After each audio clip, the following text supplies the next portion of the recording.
Waalaikumsalam Waalaikumsalam. warahmatullahi Waalaikumsalam warahmatullahi wabarakatuh. wabarakatuh. Bismillahirrahmanirrahim. Alhamdulillahirabbil alamin. Wassalatu wassalamu ala asrofil anbiya'i wal mursalin wa ala alihi wa sahbihi ajmain amma ba'du. Bapak Ibu sekalian, terima kasih sudah menyempatkan diri untuk kuliah di siang hari ini meskipun di beberapa daerah tampaknya sangat panas luar biasa, termasuk di rumah saya, di tempat saya di Sumeneb, Madura itu lumayan panas. eh 33 Celcius, lumayan. Jadi bikin gerah. eh Bapak Ibu sekalian, hari ini kita akan presentasi tentang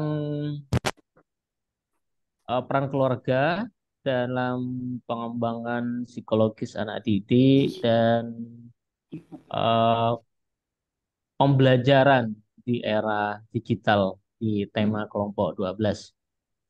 Eh, Bapak Ibu moderator ini dari kelompok berapa? 11 atau 12?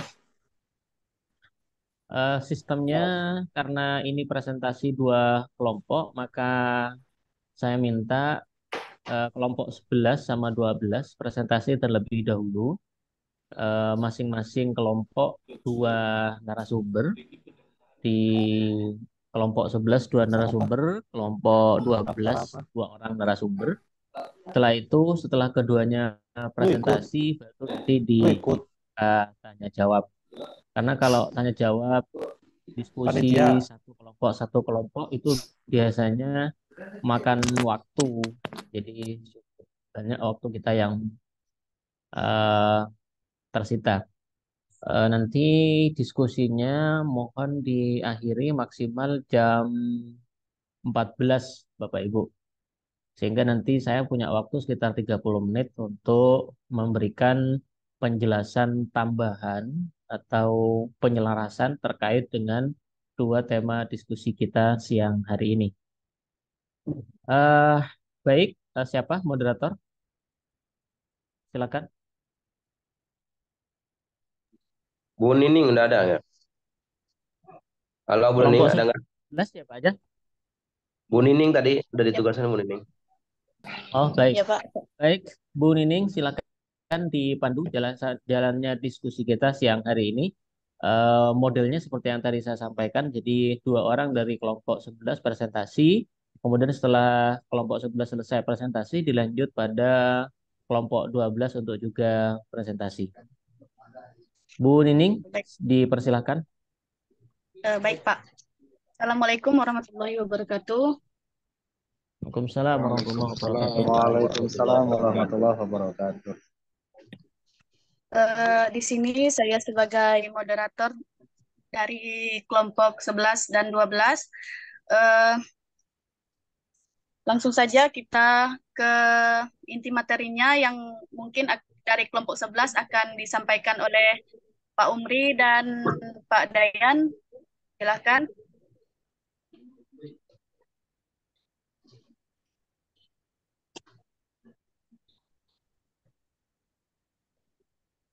Pak Nailul, tolong di itu PPT-nya di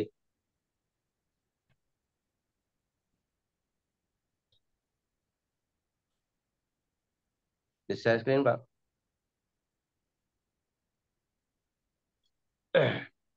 Udah kelihatan ya untuk PPT-nya kelompok 11. Sudah, Ya, Pak. Pak. Ya. Assalamualaikum warahmatullahi wabarakatuh. Hamdan wa Waalaikumsalam syukur warahmatullahi lillah, wabarakatuh. amma ba'du.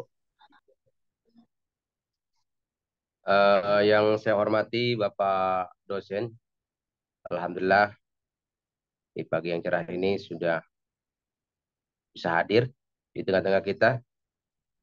Juga bapak-bapak dan ibu-ibu yang berbahaya. Pak Umri di sini siang, Pak Umri. Berbahagia.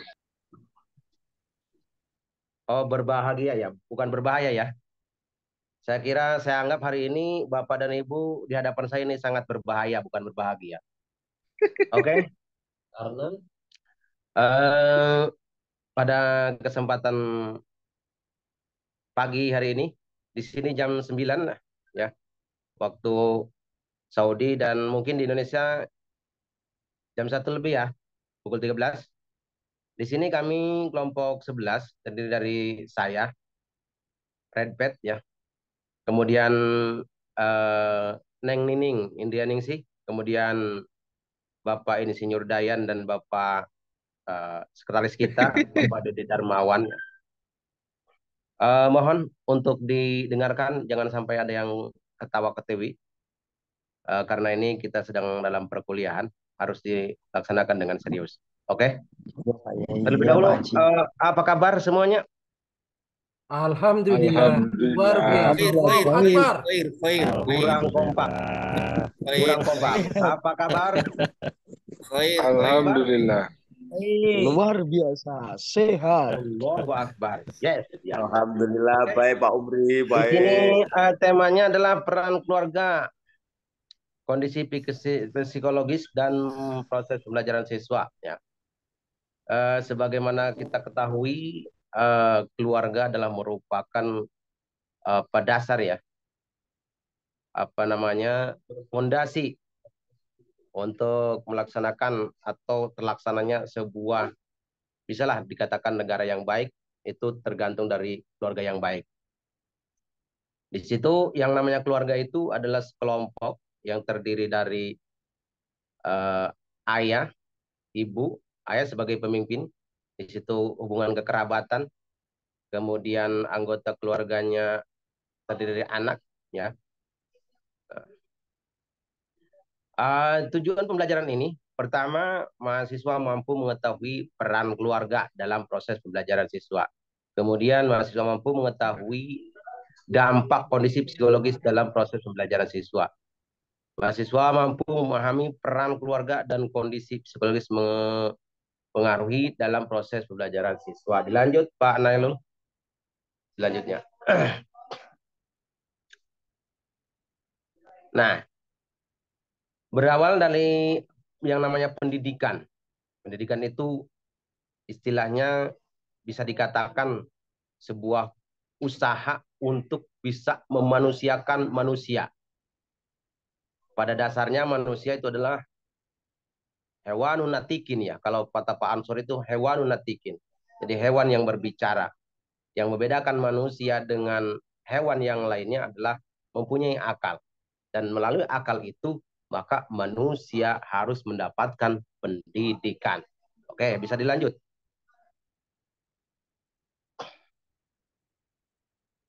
Nah ini, di sini, pengertian keluarga adalah orang-orang yang kita cintai dalam memiliki hubungan keturunan tadi. Nah, di mana terdiri dari anggota ayah, ibu, kemudian anak. Ayah sebagai apa namanya, kepala keluarga di situ. Bisa dilanjut lagi?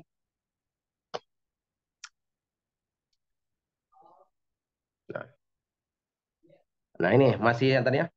Satuan kekerabatan yang sangat mendasar dalam keluarga. Nah ibu, nah tadi udah di ini. Dan dasar menurut hukum Islam, yang namanya keluarga itu harus mempunyai 3 faktor ya. Pertama, sakinah.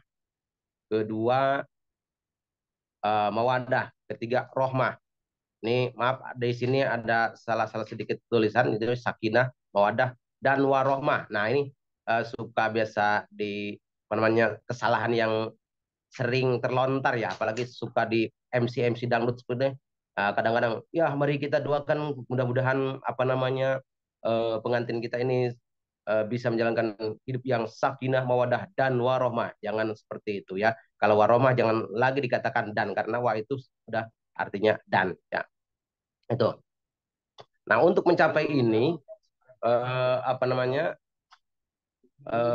sebagai dasar dari, tentunya yang kita pakai adalah dasar atau panutan kita adalah Rasulullah ya. Untuk mencapai keluarga bahagia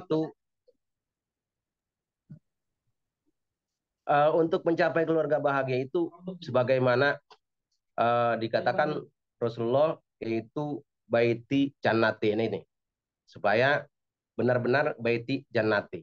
Nah, bahwa rumah kita itu sebagai surga bagi kita. Jangan pas pulang ke rumah Pak Saihu habis mancing, ternyata bukan mancing ikan, malah mancing janda dari rumah. Sampai rumah itu malah dimarah-marahin sama bininya. Ini bukan lagi baiti janati, tapi di sini baiti nari. Nah, di sini peran keluarga, di sini orang tua juga dijadikan role model sebagai bagi setiap anak. Nah, ini role model. Jadi apa namanya pusat model, pusat apa namanya bisa dikatakan sebagai uswah. Ya.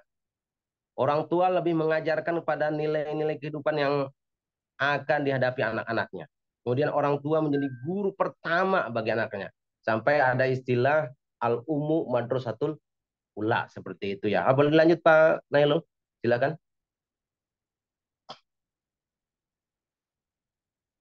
Halo, masih ada orang di sana?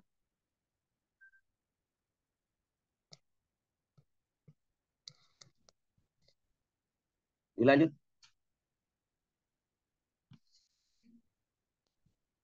Nah, psikologi anak. Nah, ini udah diketahui bahwa psikologi itu berasal dari bahasa Yunani, yaitu psikis yang berarti jiwa dan logos berarti ilmu. Jadi menurut bahasa Yunani, psikologi adalah ilmu yang mempelajari gejala jiwa seseorang. Lanjut.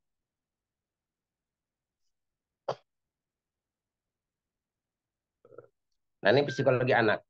Psikologi anak itu berarti ilmu yang mempelajari gejala jiwa di usia anak.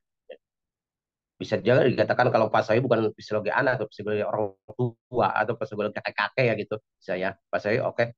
Lanjut. Anak diciptakan sesuai dengan tahap perkembangannya. Psikologi anak berarti berkaitan dengan mental seorang anak. Itu jadi perkembangan psikologi anak itu tidak relevan langsung, wah jadi Pak Saihu gitu. Enggak, tapi dimulai dari awal, bayi, kemudian balita, dan selanjutnya. Pembelajaran. Dalam sebuah pembelajaran, proses pembelajaran atau pembelajaran menjadi hal utama. Pembelajaran memberikan pengaruh yang sifatnya tahap terhadap perilaku. Oh, ini bukan tahap nih ya. Tetap terhadap perilaku, pengetahuan, dan keterampilan berpikir yang didapatkan dari sebuah pengalaman. Namun, tidak semua hal dapatkan dari pembelajaran. Ada kemampuan yang memang sudah ada sejak lahir. Belajar kemampuan untuk menelan makanan, berteriak, menangis, berkedip. Nah, hal-hal yang itu udah ada pada dirinya sendiri, tidak harus dipelajari. Itu. Ini bukan didapatkan dari luar, tapi melainkan itu adalah, nah udah fitrahnya gitu ya. Lanjut. Nah, ini kesimpulannya. Permasalahan di keluarga tentu akan sangat berpengaruh terhadap proses pembelajaran anak di sekolah. Nah, ini berpengaruh juga ya. Misalnya nih ada anak namanya Saifu ya, dari rumah pas ke sekolah. Nah, ini Pak Guru asikin misalnya Pak sebagai gurunya nih. Ini anak kenapa merundung terus? Ternyata ini anak yang bernama Saihu ini tidak dikasih jajan sama orang tuanya. Gitu. Ya, ini bisa mempengaruhi psikologi anak juga dalam menerima pelajaran ya. Nah, ini mungkin sekiranya itu dulu dari pemaparan dari saya. Memang bahasanya agak kalang kabut ya. Terus terang nih Pak dosen, semalam saya tidak bisa tidur semalam nih untuk presentasi ini. Ya, saya cuma tidur 8 jam nggak semalam ya. Kalau semalam itu tidurnya 12 jam. Demikian. Assalamualaikum warahmatullahi wabarakatuh. Pak Umri Waalaikumsalam. memang selalu punya cara tersendiri untuk Assalamualaikum warahmatullahi wabarakatuh. Baiklah, mungkin selanjutnya ada tambahan dari Pak Dayan dari kelompok 11. Lanjut aja Bu Rining ke tempat 12. Berikutnya dipersilahkan untuk kelompok 12, silakan. 2 orang.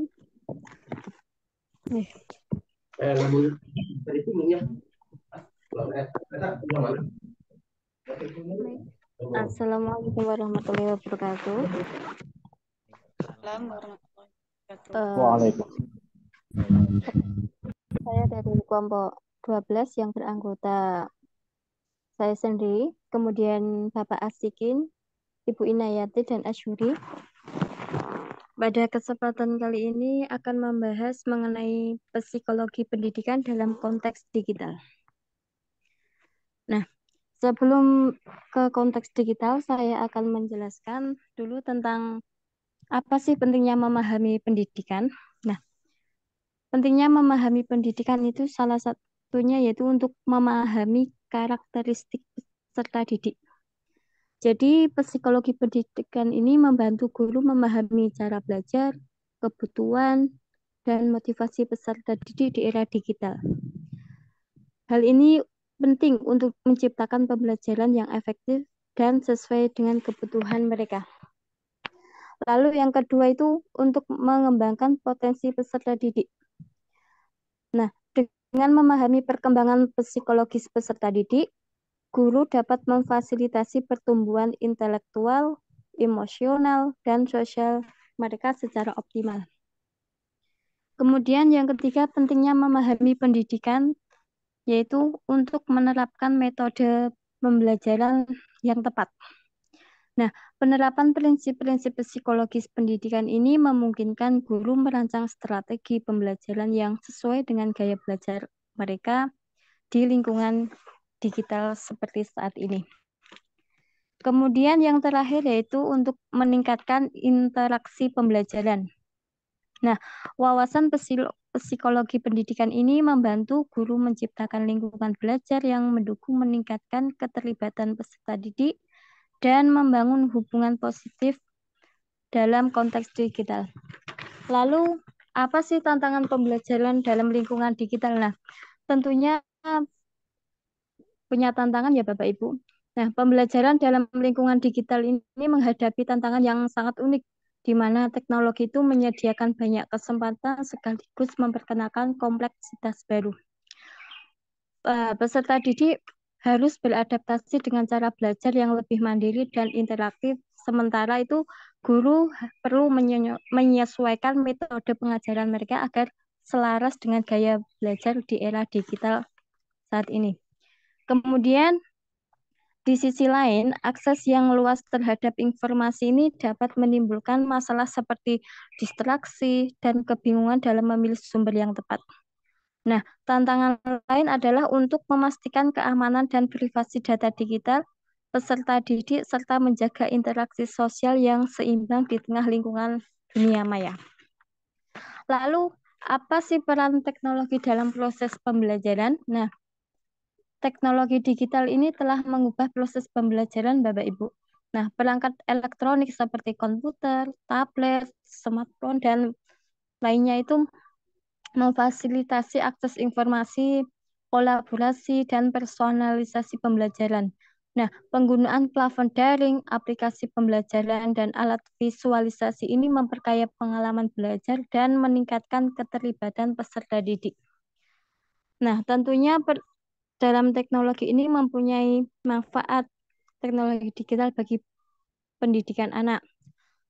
Salah satunya yaitu sebagai alat komunikasi, meningkatkan peran layanan publik, sumber informasi yang sangat luas, pembelajaran jarak jauh, jejaring sosial, dan beragam kreativitas anak. Namun di sisi lain, pada era digital ini mempunyai dampak ya, dampak media sosial terhadap perkembangan peserta didik. Nah, penggunaan media sosial yang berlebihan itu dapat berdampak negatif Bapak Ibu pada perkembangan peserta didik.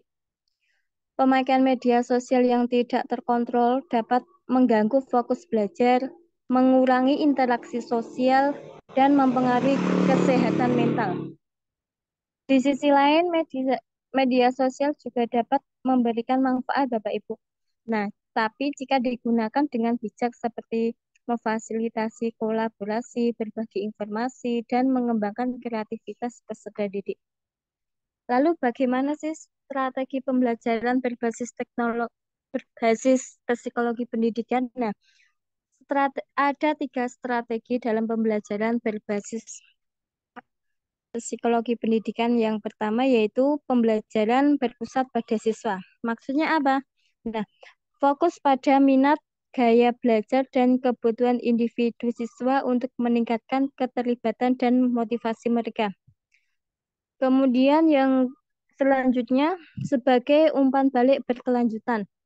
Hal ini memberikan umpan balik konstruktif secara rutin untuk mendukung perkembangan dan membantu siswa mencapai tujuan belajar. Yang terakhir yaitu sebagai kolaborasi aktif. Strategi terakhir yaitu kolaborasi aktif, yaitu mendorong siswa untuk bekerja sama, berdiskusi, dan bertukar ide agar dapat saling mendukung dalam proses pembelajaran.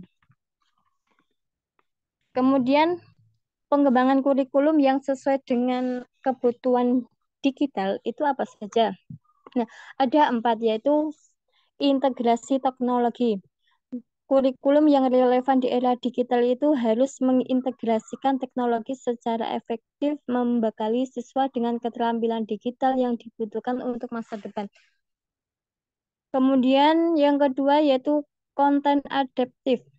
Maksudnya, kurikulum itu harus responsif terhadap perubahan dengan konten yang dapat diperbarui secara berkala untuk tetap relevan dan kebutuhan dunia digital. Kemudian pembelajaran kolaboratif. Maksudnya itu mendorong kemampuan berkolaborasi dan berkomunikasi melalui platform digital, menyiapkan siswa untuk lingkungan kerja yang semakin terhubung. Kemudian yang terakhir yaitu personalisasi pembelajaran. Nah, maksudnya ini memanfaatkan teknologi untuk memungkinkan pembelajaran yang lebih terpersonalisasi, memenuhi kebutuhan dan gaya belajar individual siswa. Lalu apa peran guru dalam menciptakan lingkungan belajar digital? Nah, guru tentunya sangat mempunyai peran ya Bapak Ibu. Guru itu memiliki peran penting dalam menciptakan lingkungan belajar digital yang efektif dan menarik bagi peserta didik. Agar peserta didik itu tidak jenuh dalam belajar. Nah, mereka itu harus memahami dinamika pembelajaran digital dan mengadaptasi strategi pengajaran yang sesuai.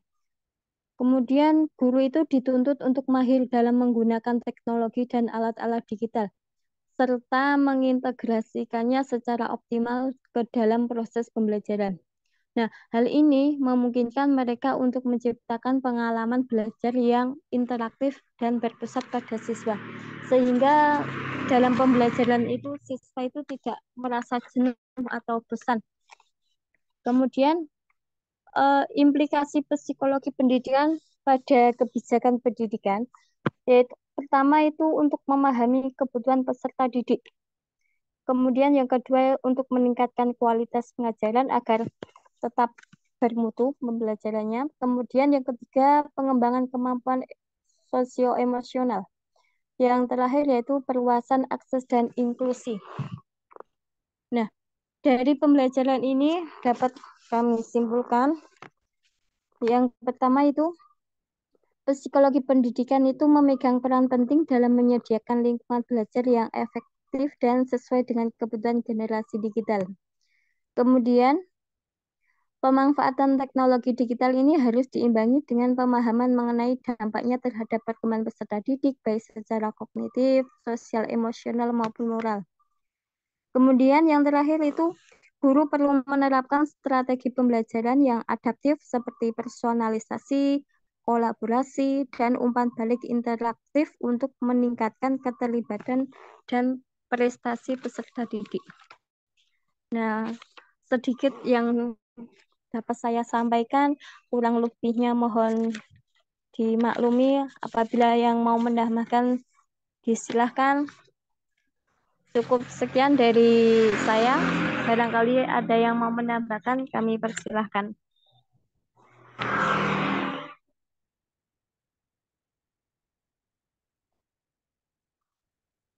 Kalau sudah nggak ada lagi yang jadi narasumber, monggo silakan bisa dibuka tanya jawabnya.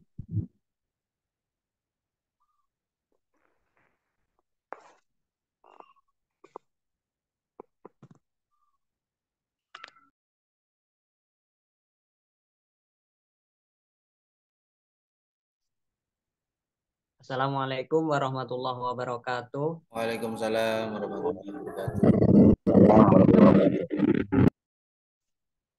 Izin bertanya, Pak. Ada sebuah keluarga di mana seorang ayah itu merupakan sosok yang diktator. Dia selalu memerintahkan anaknya harus begini, harus begitu. Terus kamu harus menjadi orang yang tegas, kamu harus menjadi orang yang disiplin. Sehingga anak itu menjadi terlalu takut begitu, Bapak. Nah, ketika dalam keadaan seperti itu, anak dalam bertingkah itu selalu terlalu hati-hati untuk mengambil tindakan. Dan terkadang tindakannya itu selalu ragu-ragu apakah yang saya lakukan itu benar ataukah apakah yang saya lakukan ini salah. Kalau ini terlalu berbahaya, maka tindakan saya tidak akan saya lakukan. Nah, seperti itu. Contoh dari anak yang didiktator oleh seorang bapaknya. Nah, alhasil ketika di sekolahan, saat diberi tugas, presentase, atau menerangkan hasil karya ilmiahnya di sekolahan, dia tidak mau karena malu. Atau mungkin karena takut salah, atau takut kurang baik, dan lain sebagainya. Nah, dari dampak tersebut, apakah kekurangan tersebut bisa berlanjut sampai dewasa? Dan apabila ada solusinya, apakah tindakan yang harus dilakukan? Nah, itu saja pertanyaannya, Bapak. Semoga saya mendapatkan jawaban dari Pak Yai Umri. Baik, terima kasih.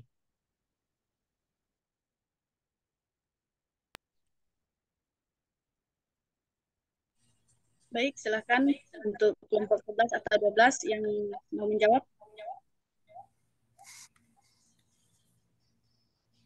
Izin menjawab.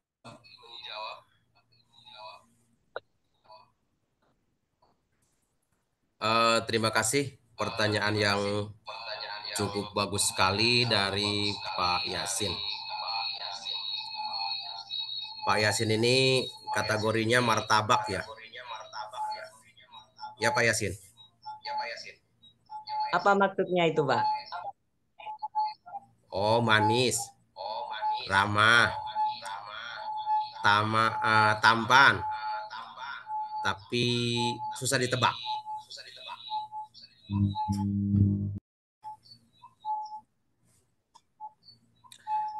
Baik, anak itu ya apa namanya perkembangannya itu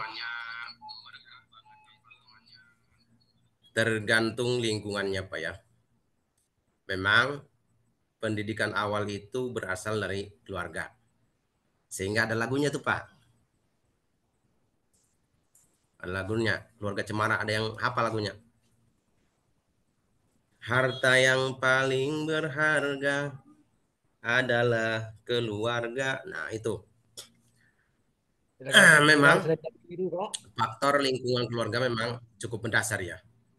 Tapi mungkin Pak, setelah itu mungkin makin dewasa dia akan pindah lingkungan. Kemudian dari keluarga masuklah pendidikan formal. Contoh kita sekolah lah. Di sekolah itu dia bisa melihat teman-temannya atau bergaul dengan teman-temannya, mengikuti arahan gurunya. Kadang-kadang nih ya, ini nih, anak saya itu biasanya pas masuk sekolah itu ketika dia masuk TK itu kadang-kadang lebih nurut kepada gurunya. Jadi lebih mendengar gurunya. Nah, misalnya kalau di rumah disuruh menghafal surat misalnya atau doa-doa itu ya mungkin nggak diktator seperti yang dibayangkan tadi Pak Yusuf ya. Tapi kalau saya melihat kenyataannya, kalau Pak Yusuf ini nggak mungkin lah diktator, karena Pak Yusuf ini martabak tadi ya, nggak mungkin lah kalau diktator. Nah, dari pindahnya lingkungan itu, maka dia akan pindah pula apa namanya pola pikirnya melalui dari motivasi dari gurunya, motivasi dari teman-temannya. Yang penting, nah itulah jangan salah pergaulan ketika teman-temannya. Kalau memang dia bergaulnya dengan yang kurang baik, maka insya Allah akan terbawa baik juga. Karena pendidikan itu memang yang dasarnya itu dari keluarga. Tapi biasanya sifat keluarga itu suka apa namanya, suka dibawa juga Pak. Misalnya dia punya ayah diktator, nanti pas ketemu temannya pun biasanya dia jadi seorang pemimpin yang diktator juga misalnya, mempengaruhi teman-temannya. Mungkin itu kiranya ini bukan jawaban. Mudah-mudahan Bapak tidak puas dan yang lainnya bisa menambahkan. Silahkan Pak Dayan dilanjutkan. Assalamualaikum warahmatullahi wabarakatuh. Warahmatullahi wabarakatuh. Masih kurang. Pak Yasin, masih ditambahkan atau yang lain?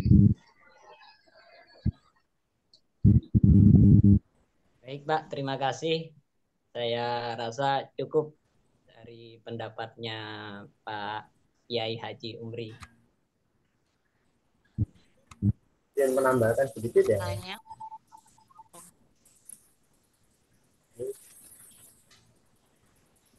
Izin menambahkan bisa Pak. Silakan. Ayo, ya. Bismillahirrahmanirrahim. Nah, terkait dengan pertanyaan Pak Yasin itu tadi bahwa bisa didengar suaranya. Nah, jadi terkait dengan pertanyaan Pak Yasin itu terkait anak yang terbiasa dididik dengan cara yang apa tadi diktator atau keras ya. Itu memang sangat berpengaruh terhadap kondisi psikologis anak-anak. Terkait dengan hal itu bukan cuma sikap diktator, tapi banyak hal. Kalau kita melihat, kalau mungkin Anda bisa browsing di internet, itu ada pendapat dari salah satu ahli psikologi, yaitu yang bernama Dorothy Noltelau, gitu bacanya. Itu kita bisa baca, ada banyak hal. Mungkin saya bacakan ya. Intinya, jika anak hidup dengan celaan, ia belajar memaki. Jika anak hidup dengan permusuhan, ia belajar mempelajari. Ia belajar membenci. Jika anak hidup dengan cemoohan, ia belajar rendah diri. Jika anak hidup dengan hinaan, ia belajar menyesali diri. Jika anak hidup dengan toleransi, ia belajar menahan diri. Jika anak hidup dengan dorongan, ia belajar percaya diri. Jika anak hidup dengan pujian, ia belajar menghargai. Jika anak hidup dengan perlakuan adil, ia belajar keadilan. Jika anak hidup dengan rasa aman, ia belajar menaruh kepercayaan. Jika anak hidup dengan dukungan, ia belajar menyenangi dirinya. Jika anak hidup dengan kasih sayang dan persahabatan, ia belajar menemukan cinta dalam kehidupan. Nah, itu adalah ungkapan yang disampaikan oleh pakar psikologis yang bernama Dorothy Noltelau yang berjudul Anak-anak Belajar dari Kehidupannya atau Children Learn What We Like, kalau nggak salah tulisannya begitu. Nah, jadi kalau melihat hal itu sudah jelas memang faktor psikologis, faktor pendidikan atau kehidupan anak memang benar-benar sangat mempengaruhi untuk kehidupan selanjutnya. Dan kita sendiri pun sudah menyadari ternyata meskipun kalau kita lihat di psikologis itu sepertinya gampang sekali kita melakukan ingin didik anak yang baik itu caranya gini, teorinya gampang.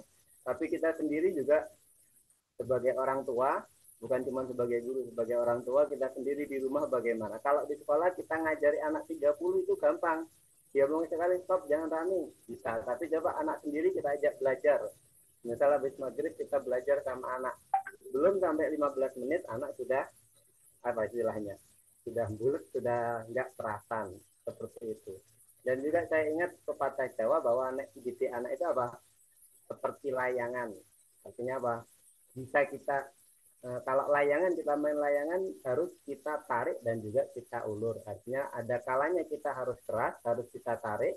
Jika itu tidak sesuai dengan uh, kebiasaan yang berlaku, dan kita ulur jika itu baik dan juga tidak ada masalah bagi kehidupan berikutnya. Jadi istilahnya mendidik anak itu kalau istilah Jawanya seperti layangan tadi, harus bisa tarik ulur. Kira-kira itu berbahaya maka harus kita tarik, kalau itu baik harus kita ulur. Jadi mungkin seperti itu. Tapi kenyataannya kita sendiri sebagai orang tua sendiri memang belum bisa menjadi orang tua yang perfect dalam mendidik anak, karena memang sangat berat, tidak semudah teori-teori yang disampaikan dalam psikologi tadi.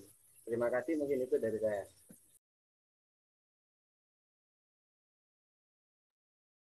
Mungkin ada tambahan dari yang lain, silakan. Atau lanjut ke pertanyaan yang selanjutnya.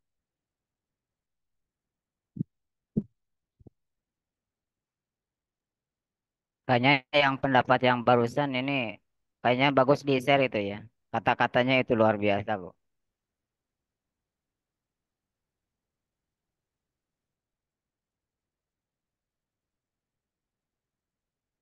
Ya Pak, mungkin nanti bisa japri Pak Said Sulubus Salam.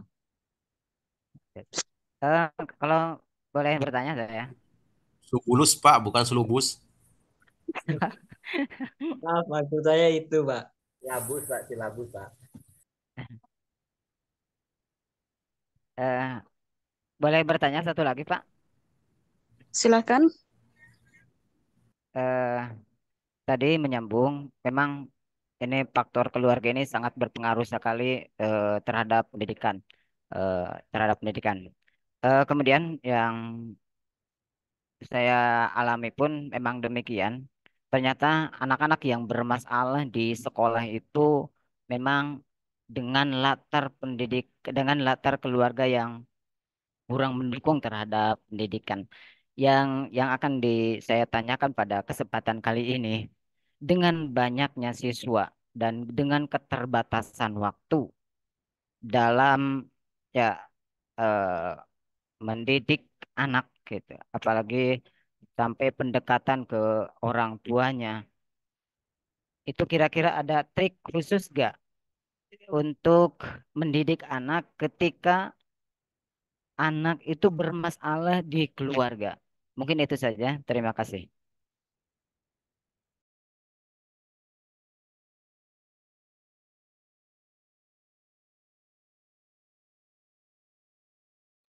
Ini jelas gak ini?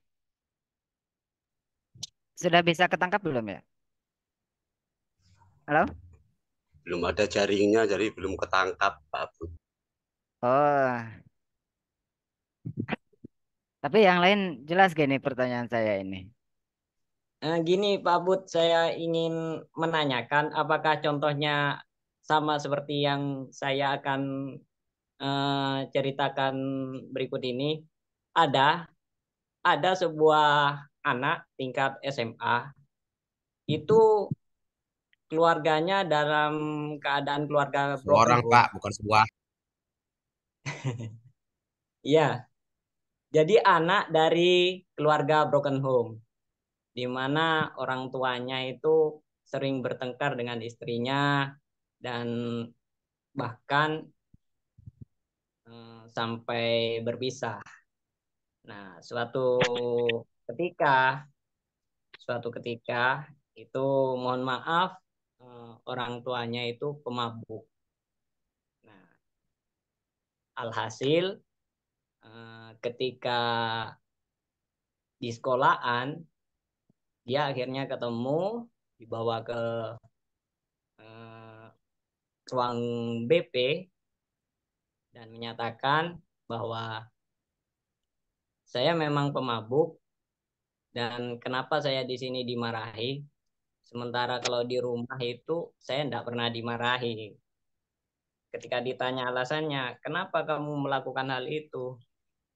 Orang tua saya aja pemabuk, jadi kenapa saya dilarang? Nah, seperti itu, Bapak. Apakah seperti itu, Pak? Contohnya.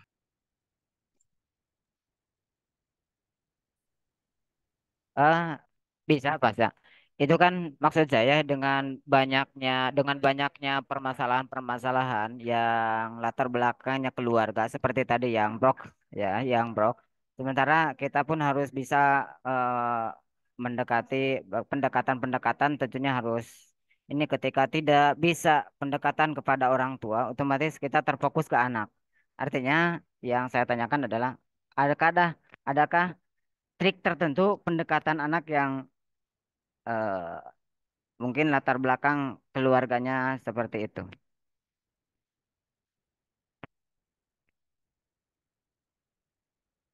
Itu juga masuk, Pak. Ya.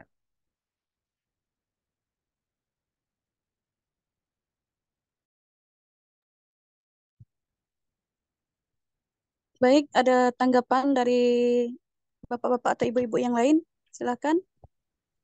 Ibu Nining, mungkin setelah 14.05 diskusi bisa diakhiri. Oke. Baik, Pak.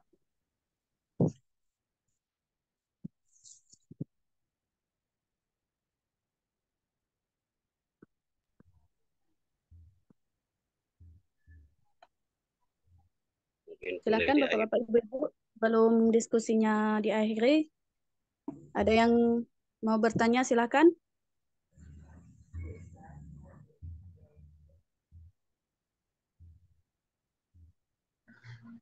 Sedikit menambahkan, kemarin kita pernah belajar namanya pendidikan inklusif ya, pendidikan yang tidak memandang atau memberikan ruang kepada setiap siswa yang ada di situ ya, yaitu mungkin caranya diantaranya itu menerapkan pendidikan inklusif itu ya, yang sudah dipelajari mungkin di apa tuh namanya di etika atau yang lainnya.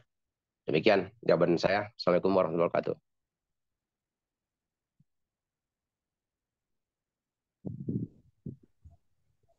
Baik, ada tanggapan lain?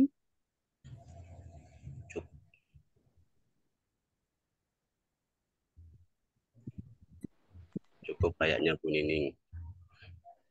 Cukup. Gimana Pak dosen? Apa sebaiknya kita tutup aja diskusinya? Ya, kepada saja dulu.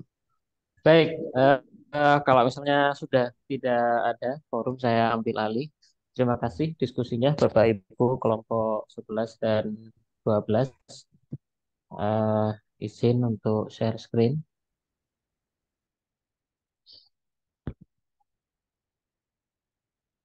Oke.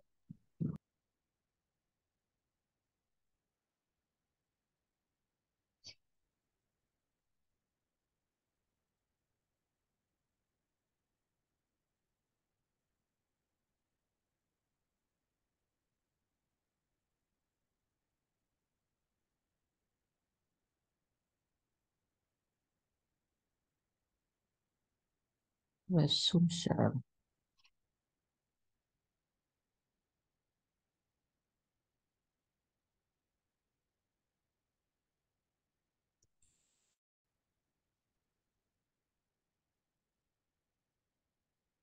Sebentar, kok agak susah ya.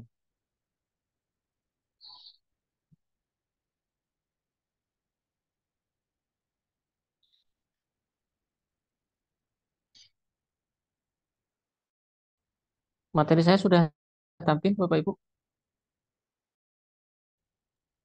Tidak ada, Pak. Ada ya? Bentar. Ada. Oh, sekarang nggak ada lagi, Pak. Oke, sebentar.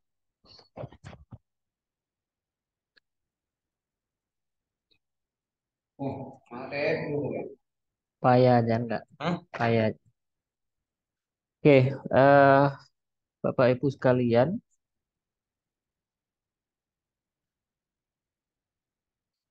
saya belum bisa share screen ini.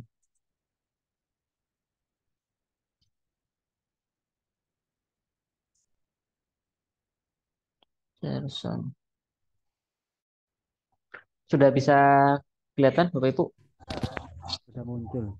Sudah kelihatan. Ada, Pak. Baik, terima kasih. Sudah, Pak. Ya, saya akan mengulas beberapa hal yang tadi belum sinkron antara tema kelompok 11 dan 12. Jadi pada intinya sebenarnya sederhana Bapak Ibu, bahwa dalam proses pembelajaran apapun bentuknya, maka peran utama ada di keluarga. Karena tadi muncul pertanyaan bagaimana cara mendidik anak yang ada di keluarga broken home. Tentu ini menjadi tantangan tersendiri bagi pihak sekolah. Tetapi yang harus kita yakini bersama bahwa pada dasarnya tugas untuk melakukan pembelajaran atau pendidikan anak itu adalah keluarga. Tetapi karena kita memiliki standar umum yang jadi patokan, maka lalu dibuatlah lembaga pendidikan yang kemudian kita sebut dengan istilah sekolah dan madrasah. Disitulah aktivitas pembelajaran dilakukan, karena kalau dipasrahkan pada masing-masing keluarga, tentu setiap keluarga punya standar yang berbeda. Nah, negara menghendaki adanya penyamaan standar. Maka dari itu, pada dasarnya tugas utama untuk melaksanakan pembelajaran pendidikan itu adalah tugas keluarga. Karena di keluarga itu merupakan fondasi pertama perkembangan anak yang tahu kondisi, situasi, kemudian karakter anak ya di keluarga, bapak ibu mereka. Maka di keluarga itu lalu ditekankan agar anak bisa belajar tentang nilai, tentang moral, tentang etik dalam melaksanakan pembelajaran. Nah, agar bisa melakukan tiga hal itu, maka keluarga perlu membantu anak-anak dengan cara mencintai mereka, menghargai mereka, dan memberikan rasa percaya diri bagi mereka. Kita selalu selaku orang tua senantiasa merasa perlu untuk hadir, me, apa namanya ya, menjawab apa yang mereka pertanyakan, hadir untuk eh, menghargai, memvalidasi apa yang mereka rasakan, menyediakan apa yang mereka butuhkan. Sehingga dengan cara itu, maka anak akan memiliki rasa percaya diri yang tinggi. Saya seringkali melihat anak-anak usia 1 sampai 5 tahun itu cerdas luar biasa sekali. Pertanyaan-pertanyaan yang diajukan ke kita itu susah untuk dijawab. Tapi kadang karena kita malas dan susah untuk menjawab apa yang mereka tanyakan, lalu kita menjawab dengan ungkapan yang itu berpotensi menghilangkan nalar pertanyaan mereka. Misalnya, kamu ini cerewet banget dan lain sebagainya. Kalau cuma 1 2 kali mungkin nggak bermasalah. Tapi kalau dilakukan bertahun-tahun hanya karena kita merasa malas, merasa capek untuk meladeni apa yang mereka tanyakan, pada akhirnya kemampuan mereka untuk bertanya hilang. Sehingga nggak heran kalau selama ini misalnya Bapak Ibu sedang ngajar, lalu Bapak Ibu bertanya, anak apa yang ada yang mau bertanya? Dan biasanya mereka core menjawab, tidak ada Pak. Baik, kalau seperti itu berarti kalian paham? Paham Pak. Nah, ketika mereka bilang paham, coba kasih kasus, kasih pertanyaan. Bisa nggak mereka menjawab? Nah, apa yang harus dilakukan keluarga agar bisa meningkatkan prestasi belajar siswa, memberikan stabil, kestabilan bagi psikologis mereka, jiwa mereka? Maka yang pertama yang harus dilakukan adalah memberikan dukungan emosional. Nah, dukungan emosional dimaksud itu kan tidak cukup hanya dengan memberikan ucapan, tapi harus dilakukan dengan tindakan yang nyata, tindakan yang real, yang terasa, yang tampak bagi anak didik. Kemudian yang kedua adalah eh, membentuk kebiasaan belajar. Tentu namanya membentuk kebiasaan, mereka butuh contoh, butuh figur. Siapa figurnya? Ya orang tua masing-masing. Maka pertanyaan yang tadi dilontarkan bahwa adanya anak-anak nakal, adanya anak-anak yang bermasalah dengan kemampuan akademik dan lain-lainnya, itu rata-rata karena keluarganya problem, keluarga broken home. Karena mereka nggak mendapatkan figur. Maka guru di sini tugasnya tidak hanya transfer ilmu pengetahuan, tidak hanya menyampaikan informasi, tapi memberikan keteladanan. Kalau ujung-ujungnya hanya mau memberikan informasi, menjelaskan tentang ilmu pengetahuan, pengetahuan. YouTube bisa, Pak. YouTube lebih pintar dari para guru. Google lebih canggih daripada guru. Tapi apa yang tidak bisa dilakukan oleh YouTube dan media-media elektronik lainnya? Figur, contoh yang baik. Itu yang tidak bisa dilakukan. Kemudian yang ketiga adalah motivasi dan inspirasi. Nah, kalau dua hal ini sudah bisa dilakukan, maka memotivasi dan menginspirasi anak didik itu mudah dilakukan. Bahkan tanpa mereka suruh. Tapi karena kita sudah membiasakan, kita sudah memberikan contoh yang baik, mereka lalu terinspirasi untuk melakukan hal yang selama ini menjadi konsen kita, menjadi fokus kita, menjadi kebiasaan kita. Jadi misalnya kita sudah membiasakan sholat berjamaah di lingkungan keluarga. Kita nggak perlu ngajak mereka, kita nggak perlu nyuruh mereka untuk sholat berjamaah, tapi mereka akan langsung ikut. Karena termotivasi, terinspirasi dari kebiasaan kita sholat berjamaah. Sodakoh misalnya. Setiap kali kita bersama anak-anak, lalu kita mencontohkan memberikan sodakoh dan lain sebagainya. Itu mereka akan terinspirasi. Nah, ketika tiga hal ini sudah tercapai, maka yang keempat, pengawasan dan kontrol kita tidak perlu lagi dilakukan. Karena sudah auto baik, begitu kira-kira. Ya tentu tetap perlu pengawasan dan kontrol. Cuman kalau tiga hal sebelumnya ini tidak bisa dilakukan, maka kita tidak mungkin bisa masuk pada tahap keempat. Itu pasti susah. Pengawasan dan kontrolnya pasti berat. Nah, yang kelima, ketika sudah keluarga tersebut sudah bisa memberikan contoh yang baik, maka lakukan komunikasi antara pihak sekolah dengan keluarga. Kenapa? Tujuannya agar ada sinergi antara kebiasaan pembelajaran di sekolah dan kebiasaan pembelajaran di keluarga. Penyediaan sumber daya, kedua-duanya sama-sama tahu nih apa yang harus dilakukan, apa yang harus dilaksanakan agar anak didik bisa memiliki tingkat pengetahuan yang mumpuni. Yang ketujuh, pengembangan keterampilan sosial, peduli, empati, simpati, itu mudah dilakukan. Kalau lingkungan keluarga sudah sinergi, sudah sinkron dengan lingkungan sekolah. Yang terakhir, penerapan nilai dan etika. Kita akan terkagum-kagum menyaksikan bahwa ternyata anak didik kita itu begitu baik, anak didik kita itu cerdas bukan hanya kognitif, tetapi juga afektif dan psikomotriknya jalan. Nah, selanjutnya,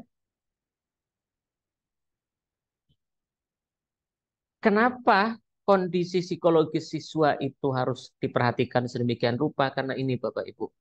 Karena orang itu dalam belajar itu butuh motivasi. Dan orang kalau sedang bermasalah, motivasinya berat. Mental itu harus sehat. Emosional itu harus cerdas. Ada penghargaan terhadap diri sendiri, terhadap pencapaian. Ada kebutuhan terhadap rasa aman dan nyaman. Ada stres akademis yang harus kita perhatikan. Ada relasi antar guru, teman, masyarakat yang harus kita jaga. Ada keyakinan yang harus kita pertahankan. Ada lingkungan keluarga. Lagi-lagi di sini masuk. Lingkungan keluarga yang harus ditumbuhkan sesuai dengan aktivitas atau tujuan-tujuan pembelajaran. Kemudian yang terakhir adalah pengaruh teknologi dan media sosial yang akhir-akhir ini itu makin makin memprihatinkan kalau tidak diarahkan dengan baik. Untuk itu, dalam melaksanakan pembelajaran harus ditopang dengan beberapa hal ini. Pembelajaran yang fleksibel sesuaikan dengan kebutuhan siswa. Ada interaksi dan kolaborasi antar guru. Guru dalam melaksanakan pembelajaran tidak jalan sendiri-sendiri. Meskipun guru biologi, maka kita perlu mengajarkan anak didik agar memberikan penghargaan terhadap alam. Tidak membuang sampah sembarangan, tidak memotong dahan sembarangan, dan lain sebagainya. Tidak membuang sampah sembarangan. Nah, itu kan berkaitan dengan etika yang selama ini dianggap sebagai tugas dari guru agama. Padahal ternyata tidak. Guru biologi juga harus turun di situ, harus memperhatikan di situ. Guru bahasa juga begitu. Memang etika dan sopan santun itu tanggung jawab guru agama. Tetapi sebagai guru bahasa, kita juga harus mengajarkan kepada anak didik agar mereka bisa berbicara sopan dan santun. Aktivitas pembelajaran dilakukan secara pendekatan personal, disesuaikan apa kecenderungannya. Ada keseimbangan belajar dan istirahat, tidak selalu dan terus-menerus kasih PR, PR, PR dan sebagainya. Ya tujuannya baik agar anak didik itu terus belajar. Tapi kalau eh, sehari mereka harus mengerjakan PR semua pelajaran, sehari belajar 5 mata materi materi ya mata pelajaran, kelima-limanya ada PR, mabuk Bapak Ibu. Memberikan dukungan emosional dan mental, motivasi itu tadi. Kemudian menyiapkan konten pembelajaran yang menarik, disesuaikan dengan eh, apa zamannya. Sekarang zamannya pembelajaran berbasis konten. Ya udah, kita kembangkan pembelajaran yang berbasis konten. Ambil konten-konten positif di YouTube, di TikTok misalnya. Tidak masalah, tapi jelaskan kepada anak didik tentang nilai-nilai yang ada dalam konten itu. Game berbasis pembelajaran berbasis game. Lakukan komunikasi terbuka, pendekatannya. Tidak perlu lagi ada sekat, ada batasan antara guru dan siswa. Membangun keakraban itu sudah penting sekarang untuk dilakukan, sehingga siswa itu tidak ragu untuk curhat dan sebagainya. Memberikan monitoring kesehatan mental, latihan keterampilan hidup, pengolahan beban tugas, dan antara ada keterlibatan orang tua. Lagi-lagi keluarga menjadi ujung tombak atau keyword dari suksesnya proses pembelajaran. Nah, ini bentuk-bentuk teknologi yang bisa dilakukan dalam proses pembelajaran. Nanti Bapak Ibu bisa baca sendiri untuk bagian ini, karena ini merupakan nama program Bapak Ibu. Nanti akan saya share slide-nya di grup. Misalnya ada Learning Management System, LMS, sebagaimana kita pakai di portal ini, portal Yayan Senurjati. Itu LMS. E-learning, blended learning, mobile learning yang berbasis HP. Kemudian ada game, permainan-permainan yang tidak membosankan. Game ini tidak harus selalu game Android ya Bapak Ibu, tapi berupa permainan-permainan kuis misalnya atau apa di sekolah. Kesannya memang gurau atau main-main, tetapi ada nuansa pembelajaran di situ. Virtual reality, eh, teknologi lingkungan 3D yang kesannya sangat realistis, tapi ini mahal Bapak Ibu. Kemudian yang ketiga, artificial intelligence kayak ChatGPT, kemudian Copilot, banyak ini program-programnya itu bisa kita pakai dan kita manfaatkan untuk memudahkan proses pembelajaran. Kemudian Massive Open Online Course, ini ada beberapa program juga, educational software dan aplikasi-aplikasi pembelajaran, ruang guru. Kemudian ini ada Duolingo, banyak sekali aplikasi pembelajaran di Android, di Emacs juga banyak. Dan nggak masalah kita pakai itu sebagai media pembelajaran. Kemudian interaktif whiteboard yang berbasis digital, cloud computing, cloud, ada Google Drive, ada Microsoft OneDrive, ada Terabox, dan sebagainya. Yang terakhir adalah sosial media. Nah, media sosial yang hari ini sangat akrab dengan masyarakat kita, itu disebut bagian paling akhir. Artinya, sosial media itu satu sisi memang memberikan dampak positif yang bisa digunakan sebagai media dan bahan ajar, tetapi karena sosial media itu kesannya masih lebih pada main-main, pada interaksi terbuka antar personal, maka untuk bisa dilakukan sebagai media pembelajaran itu butuh strategi khusus. Tidak bisa serta-merta kita gunakan itu sebagai eh, media dan bahan ajar. Beda dengan beberapa hal yang tadi paling awal disebutkan, misalnya LMS. Nah, itu memang khusus dibuat untuk aktivitas pembelajaran. Nah, dengan melibatkan keluarga, Bapak Ibu, dalam aktivitas pembelajaran, maka hal-hal yang kita khawatirkan, ada banyak anak yang misalnya nakal segala macam, bisa mudah kita antisipasi. Tapi kalau tidak ada komunikasi dengan pihak keluarga, repot. Iya, kalau 20 tahun yang lalu sekolah memberikan hukuman kepada anak didik, kepada siswa dan sebagainya, bahkan sampai dipukul. Kalau ketahuan orang tuanya, hukumannya bisa ditambah. Tapi kalau di zaman sekarang, jangan coba-coba langsung menghukum siswa, apalagi sampai cedera, bisa dipolisikan Bapak Ibu. Untuk itu butuh namanya komunikasi kelembagaan dengan pihak keluarga. Artinya, ketika misalnya anak melakukan tindakan yang berlebihan, yang menurut sekolah itu sudah keterlaluan, biarkan keluarganya yang menghukum. Tapi Bapak Ibu harus menyampaikan kepada pihak keluarga bahwa anak mereka itu perlu pengawasan yang lebih serius. Bukan karena sekolah tidak mampu, tetapi ini demi mendapatkan hasil yang lebih maksimal. Kira-kira begitu Bapak Ibu, harapannya dengan terciptanya lingkungan keluarga yang sehat, lingkungan keluarga yang pembelajar, bisa melahirkan kondisi masyarakat yang juga mendukung terhadap program-program pembelajaran. Meskipun ini agak susah memang ya Bapak Ibu, karena harus diakui bahwa anak itu eh, lebih suka meniru daripada eh, apa istilahnya ya, meniru apa yang mereka lihat. Anak itu kan tidak tahu pada dasarnya mengumpat, membenci, itu pada dasarnya tidak tahu. Tapi karena mereka melihat bahwa di lingkungan sekitar ada orang yang mengumpat, ada orang yang membenci, akhirnya mereka sadar atau tidak mereka juga belajar mengumpat dan membenci. Mungkin ini yang dapat saya tambahkan. Silakan kalau ada yang ingin komentar. Masih ada waktu sekitar 8 menit. Nanti kita berakhir di jam 14.30. Silakan Bapak Ibu.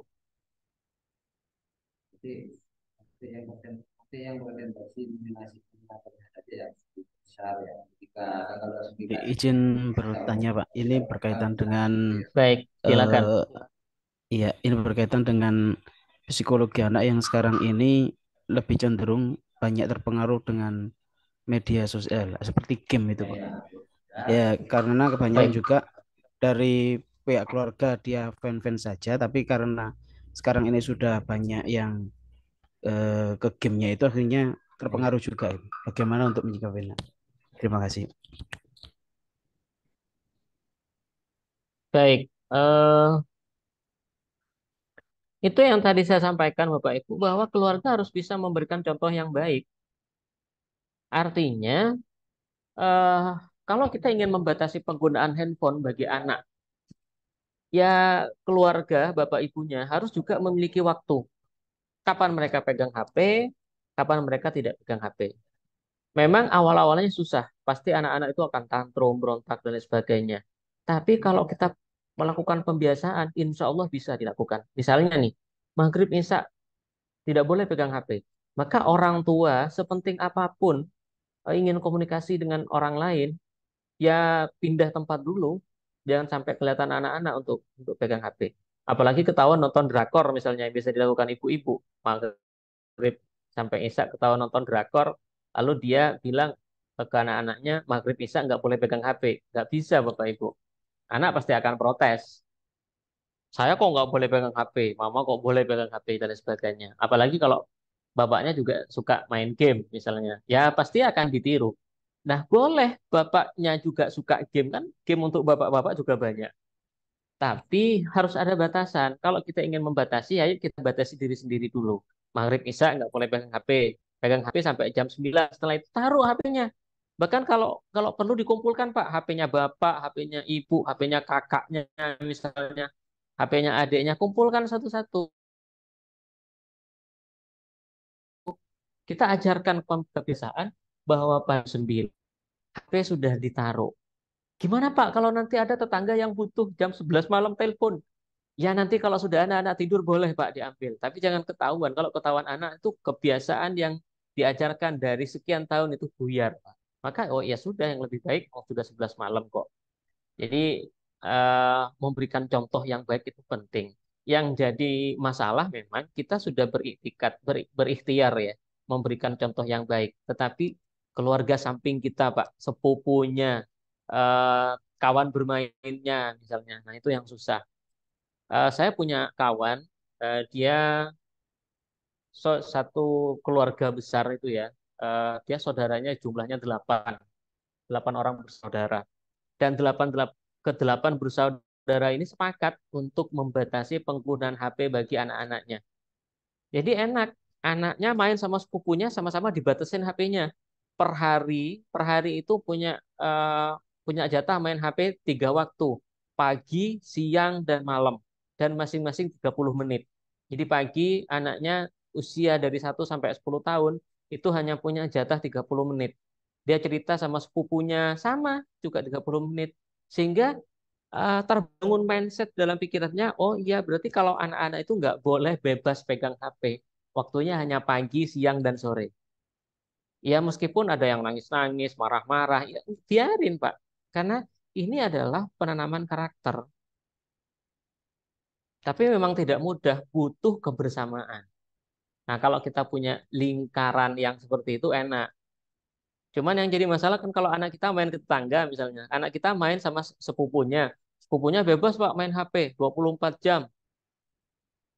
Tanpa ditegur misalnya. Apalagi kalau main sama mbahnya, ketemu sama saudara-saudaranya yang lain yang memang hobinya main game semua, rusak Pak. Maka bangun kebersamaan, ciptakan lingkaran yang positif agar bisa eh, ada batasan untuk HP. Nah, kalau saya mencoba untuk itu, memang ya agak susah. Karena kadang saya juga nggak begitu bisa bebas lepas dari HP, terutama di maghrib kan dan isya. Jadi ya tetap aja dicoba dan alhamdulillah perlahan-lahan kebiasaan itu bisa terbangun. Kita memang nggak bisa bebas dari game, sudah zamannya Bapak Ibu. Lepas dari HP nggak bisa, udah kondisinya seperti itu. Nah apa yang bisa kita lakukan? Mengarahkan pada hal-hal yang lebih positif. Tidak perlu dilawan sedemikian rupa. Misalnya, oh, pegang HP ini mudaratnya lebih besar. Nanti anak-anak malah makin ini, apa namanya, berontak untuk menggunakan HP sebebas-bebasnya. Biarkan tetapi kita arahkan. Kira-kira begitu Bapak Ibu. Masih ada waktu 2 menit. Monggo, silakan.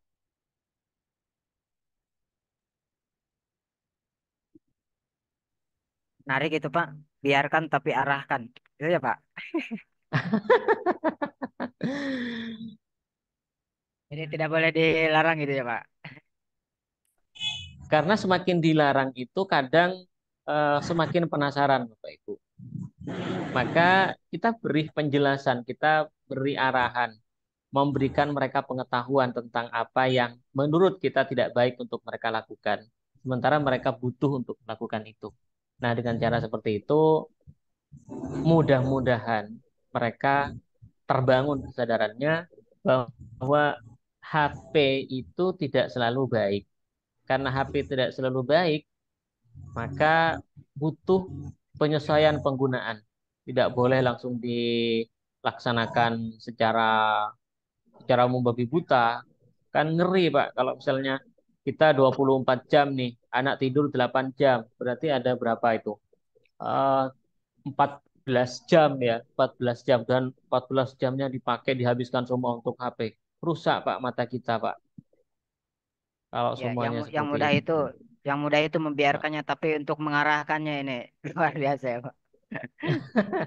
Mengalihkan berarti ya Pak. Makanya Mengalihkan perlu ke hal yang positif berarti ya Pak ya. Kalau yang mengarahkannya itu ya. Oh ini ya Pak, berarti ini boleh sifat Pak. Itu justru cara yang lebih baik. ini Kenapa Pak Uri? Pak dosen tadi mengatakan bahwa semakin dilarang semakin penasaran, ini bisa-bisa sifat turunan juga ya Pak dari orang tua ya Pak. Karena ini rata-rata nih bapak-bapak semakin dilarang semakin penasaran ini Pak. Ini perlu digarisbawahi sama Itu ibu-ibu ya. dilarang untuk apa Pak? Dilarang Oh, untuk apa Pak? ya dilarang apa saja Pak. Ya tentunya udah pada paham lah. Semakin dilarang semakin penasaran Kayaknya ini. kayaknya kayaknya Pak Umri kalau 4 bulan di Makkah bisa nikah lagi Pak. Jangan didoain Pak. Jangan Enggak Pak, didoain. saya enggak mendoain Pak. Saya bertanya Pak. Kalau memang panjenengan mau didoain, mumpung sedang didengar teman-teman Pak, bisa langsung diamini Pak. Soalnya Pak, saya jatahnya cuma 3 bulan. Kalau mau 4 bulan udah ketemu lagi sama istri. Tapi 3 bulan lama loh Pak. Itu kalau nikah 2 bisa jadi itu. Nah, jangan diamin lah Pak. Jangan diaminin. Saya nggak bisa pulang itu. Kalau dilarang ngaminin malah Baik, Bapak terjadi. Ibu. Ya, makasih Pak. Udah Oh iya ya. Ya, baik Bapak Ibu. Sudah jam 14.30. Saya tutup perkuliahan kita di sinkronus yang keempat. Ini merupakan pertemuan terakhir. Nanti saya akan kirimkan UAS-nya. Seperti biasa Pak, UAS-nya di semester kemarin. Jadi saya akan bentuk dengan take home, kemudian kasih waktu 2-3 hari untuk menyelesaikan tugas. Nah, bagi Bapak Ibu yang tidak bisa menyelesaikan sesuai deadline, monggo konfirmasi ke saya sebelum batas akhir penyetoran Bapak Ibu. Sebelum sesi perkuliahan siang hari ini saya akhiri, mohon kameranya di-on-kan dulu, Bapak. Maulana Latif, Bapak Zainal.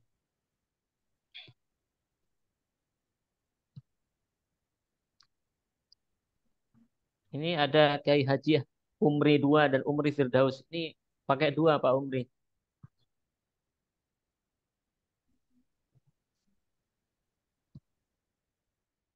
Halo? Kerjaannya Pak Nailul Pak. Suka ngerubah sama orang. Oh. Ibu Sari Pratiwi, Bapak Sutriyatna, Febri, Mu'alib, Umi Rohimah, Abdul Mufid. Mohon kameranya di-on-kan. Pak Abdul Ghafur. Terakhir kali kayaknya Pak Supriyatna di jalan kayaknya Pak.